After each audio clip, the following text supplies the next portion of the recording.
Magandang umaga, mga giliw kong mag-aaral sa Araling Panlipunan, Grade 5. Muling nagbabalik ang iyong guro sa Araling Panlipunan, Grade 5 upang talakayin natin ang paraan ng pamumuhay ng mga sinaunang Pilipino sa panahon ng pre-kolonyal. Sa pag-aaral natin ito, malalaman mo kung paano pinatunayan ang ating mga ninuno ang kanilang kakayahan sa pag-angkop ng kanilang kapaligiran. Bago pa dumating ang mga mananakop, may umiiral ng sistema o kaayusan ng lipunan ang mga sinaunang Pilipino na gumabay sa kanilang maayos at masaganang pamumuhay. Bago tayo mag-umpisa mga bata, balikan natin ang ating napag-aralan noong nakaraang linggo.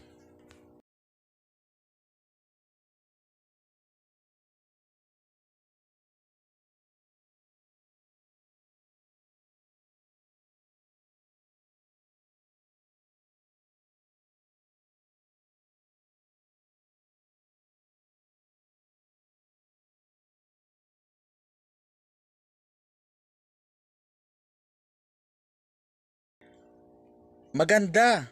Magaling talaga kayo mga bata. Marami na kayong natutunan kahit ang pag-aaral natin ay base lamang sa tinatawag nating modular learning. Humanda na kayo mga bata. At muli, talakayin natin ang paraan ng pamumuhay ng mga sinaunang Pilipino sa panahon ng pre-kolonyal. Isang malaking kayamanan ng ating bansa ang balikan natin ang kasaysayan kung paano namuhay ang ating mga ninuno. Bago pa man dumating ang mga dayuhan na tinatawag nating pre-kolonyal. Mayaman sila sa kultura at ito ay napatunayan ng kanilang uri ng pamumuhay. Nahati ang iba't ibang yugto ng kasaysayan bilang panahon ng bato,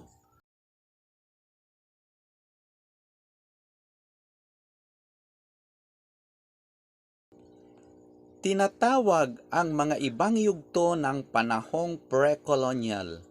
Tinatawag ang mga yugtong ito ng kasaysayan bilang panahon ng bato na nahahati sa panahong Paleolitiko o lumang bato at panahong Neolitiko o ang bagong bato at panahon ng metal. Ibinatay ang katawagan ng panahong pre-kolonyal sa mga uri ng gamit na natuklasan ng mga tao. Natutunan ang mga sinaunang Pilipino ang paggamit ng mga kasangkapan yari sa bato. Nanirahan sila sa mga yungib at gumamit ng mga tinapyas na batong magaspang bilang kasangkapan ng mga tao noong panahon ng Paleolitiko o panahon ng lumang bato. Sila ay nabubuhay sa pangangaso at pangangalap ng pagkain. Pinaniniwalaan sa panahong ito ang nabuhay ng mga taong tabon. Isa pang patunay ng mga dalubhasa ay ang natagpuang buto ng malalaking hayop tulad ng baboy ramo at usa.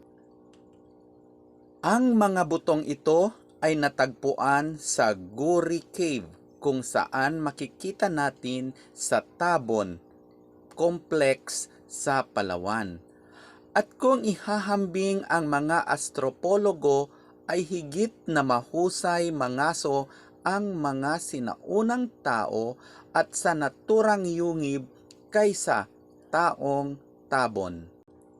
Sa nagdaang panahon, nagsimulang paunlarin ang kanilang pamumuhay ayon sa kanilang pangangailangan at hamon sa kapaligiran sa panahong Neolitiko o panahon ng bagong bato.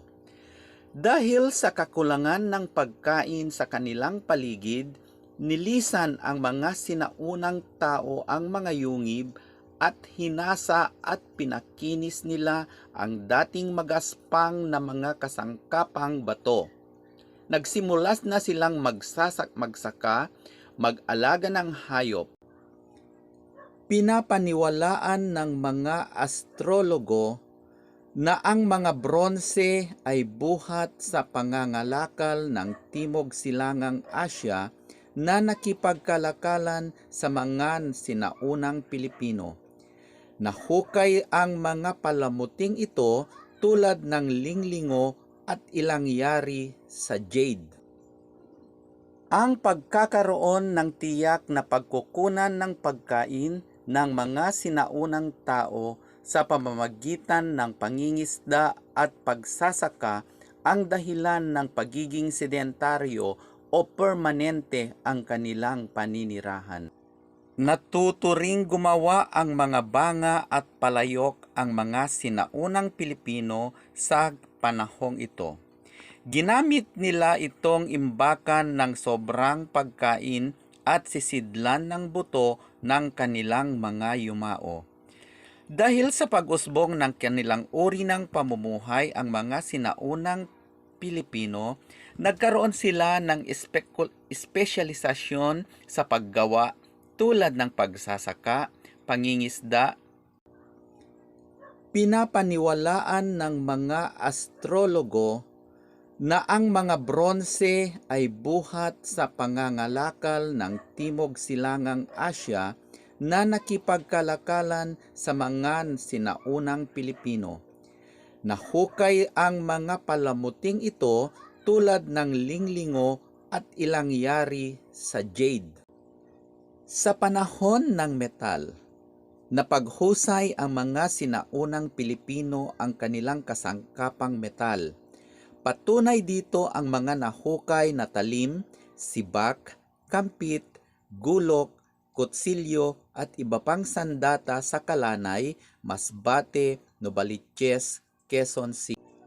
Naganap sa panahon ng metal ang pagsisimula ng paghahabi ng kagamitan ng black loom tulad ng ginagawa ng mga pangkat sa Bontoc, Ifugao at ilang bahagi ng Mindanao. Nagsimulang umunlad ng pamumuhay ng mga sinaunang Pilipino at nagkaroon ng antas o nahati ng mamamayan sa iba't ibang pangkat na may iba't ibang katangian tungkuling ginagampanan at pribilehiyong tinatamasa sa pamaya ng kinabibilangan. Nahahati ang tatlong antas sa lipunan noon. Ang Maginoo sa mga Tagalog o Datu sa mga Bisaya ang pinakamataas na uri ng pangkat. Maaring maging dato ang kasapi ng barangay kung sila ay matalino, matapang at nakapagmana ng kayamanan. Pangalawang uri ng tao sa lipunan ay ang mga maharlika at timawa. Ang mga maharlika ay tumutulong sa dato sa pagtatanggol at pagpapanatili ng kapayapaan sa barangay. Ilan sa kanila ay mahuhusay na mandirigma na tinatawag na bagani. Ang mga tinawa naman ay ang mga malalayang tao mula sa pagkaalipin. Ang mga timawa naman ay ang mga malalayang at mga lumayang tao mula sa pagkakaalipin. Sila ay may karapatan sa kanilang ari nang hindi nagbabayad ng tributo sa datu. Pinakamababang uri ng tao sa lipunan ay mga alipin sa Tagalog o oripon sa Bisaya. Sila ang mga karaniwang pambayad ng mga nagawang krimen. Naninilbihan sila sa datu at nagbibigay ng taunang tributo o buwis. Ang pamayanan o ang barangay na pinamumunuan ng datu ay nagpapatupad ng mga batas. May dalawang uri ng batas na umiiral sa barangay. Ang batas na nakasulat at hindi nakasulat. Saklaw ng batas na ang nakasulat ang usapin tungkol sa diborsyo, krimen, at pagkakaroon ng ari-arian at iba pa. Natatamasa ang mga kababaihan ng pantay na karapatan sa mga kalalakihan. Ipinapaalam sa buong pamayanan ang mga batas na ito sa isang pagtitipon sa pamamagitan ng umalahokan o tagapagbalita. Muli mga bata, natapos na natin ang ating aralin. Nawa nakinig kayo ng mabuti at naiintindihan ninyo ang mga kalagayan ng mga pamamaraan ng pamumuhay ng mga sinaunang Pilipino sa panahon ng pre-kolonyal. Muli, ipagpatuloy ang pag-aaral sa pamamagitan ng pagsagot sa mga gawain na nakalimbag sa inyong mga module. Paalam!